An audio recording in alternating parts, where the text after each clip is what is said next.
Bem-vindos!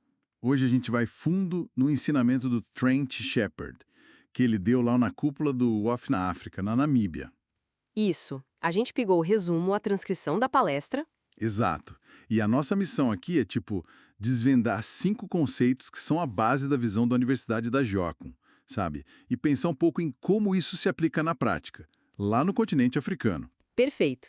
E ele começa de um jeito bem interessante, com um provérbio maori: caminhar para o futuro de costas. Como assim? A ideia é que para a gente seguir em frente, a gente precisa primeiro olhar bem para trás, entender nossa identidade, sabe? Nossas raízes. E isso ganha uma força extra por causa do contexto, né? Uma reunião super importante da UOF na África, a Universidade das Nações. Faz todo sentido começar por aí. E ele destaca um ano, né? 1978. Por que esse ano é tão marcante para ele? Então, ele aponta para uma convergência tripla que aconteceu naquele ano. Primeiro, foi a fundação oficial da OFN, lá em Kona. Segundo, começou a ETD Crossroads, que é uma escola de treinamento e discipulado para um pessoal mais maduro. Ah, sim. E terceiro, super relevante para onde eles estavam, foi quando a Jocum começou o trabalho na Namíbia. Uau! Para ele, isso é bem comum na Jocum, não é só coincidência. É tipo um alinhamento profético, sabe?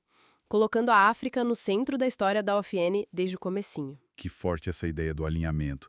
Bom, partindo daí, ele e os Cunninghams, o Loring e a Darlene, chegaram em 5 palavras-chave.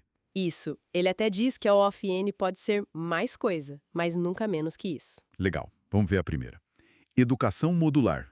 O que é isso na prática? Olha, pensa assim, em vez de um semestre longo, são blocos de aprendizado, mais curtos, intensivos, focados, e um vai somando no outro. Ah, entendi.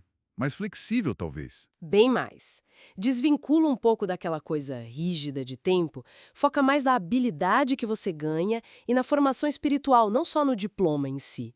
E é acessível no mundo todo. Ele até comentou que isso foi meio profético, né? Pensando hoje nesses certificados tipo do Google. Verdade. E para a África, isso é muito importante, né?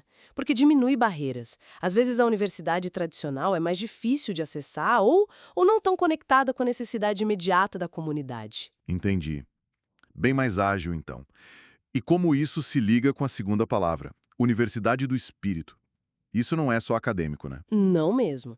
É justamente quebrar aquela divisão antiga entre o sagrado e o secular dentro da própria educação. Como assim? A sala de aula não é só para aprender conteúdo. É também um lugar de oração, de buscar a Deus. O estudo sério anda junto com a formação espiritual profunda.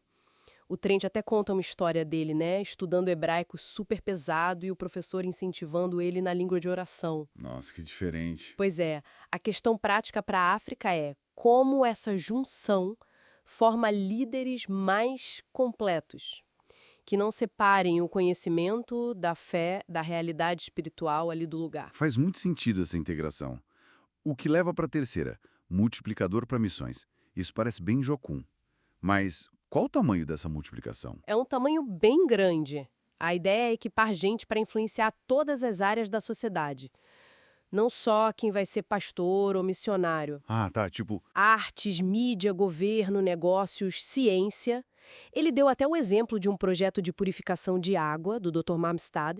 É prático. Tem gente formada atuando como cineasta, editor, animador em direitos humanos. que legal.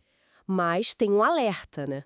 Para não limitar o que é missão e para usar essa influência de um jeito cristão mesmo. E pensando na África, o desafio prático é como a UOFN pode realmente preparar a gente para fazer a diferença nesses setores-chave, tipo na política, na tecnologia, nas artes, em cada país. Um desafio gigante, sem dúvida. Bom, a quarta palavra, que veio da Darlene Cunningham, comunidade de aprendizagem apostólica.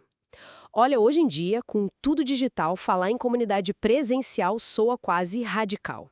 E é para ser. É interessante que eles insistem muito no valor que não dá para substituir da comunidade real, do viver e aprender juntos. O Shepard argumenta que, mesmo com inteligência artificial e tudo mais, O discipulado profundo, aquele que transforma, acontece com gente de verdade, em lugar de verdade. A WOFN tenta juntar o moderno com essa formação que acontece ali no dia a dia da comunidade. Isso deve conectar bem com muitas culturas africanas, né? Onde a comunidade é tão central. Exatamente. Tem uma ressonância forte. A questão é como manter essa comunidade forte, presente e ao mesmo tempo ser acessível, né? Escalar isso. Essa tensão entre tecnologia e presença é bem atual mesmo. E chegamos na quinta, a síntese do Lauren Cunningham.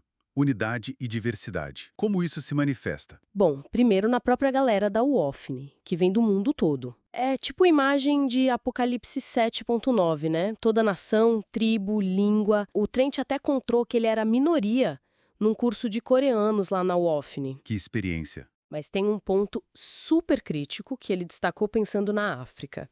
A aplicação disso na tradução oral da Bíblia na língua materna. Ah, importante.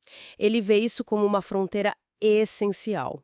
Falou de Harvard, que imprimiu a primeira Bíblia numa língua nativa americana, mas parou por aí. A UFN seria chamada a levar essa tocha adiante, para acabar com a pobreza bíblica. E para a África, com tantas línguas, isso é centralíssimo. A pergunta que fica é: que passos concretos a UFN está dando ou deveria dar para acelerar esse trabalho no continente? Então, resumindo, essas 5 palavras não são só ideias bonitas. São tipo um mapa, um chamado à ação para um jeito bem específico de educar, que olha para a história, mas foca nas necessidades de hoje e do futuro, especialmente pensando na África. Exatamente. O recado do Shepard foi forte. Se apeguem a esses fundamentos, eles são a bússola. E apontam para desafios claros, como esse da tradução da Bíblia, onde a África tem um papel principal.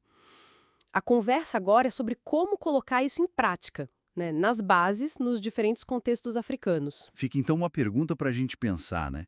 Conforme esses pilares, educação modular, universidade do espírito, multiplicador para missões, comunidade de aprendizagem apostólica e unidade e diversidade forem vividos nas culturas tão ricas e diversas da África, que jeitos novos, que inovações, que modelos de impacto podem nascer dali, sabe?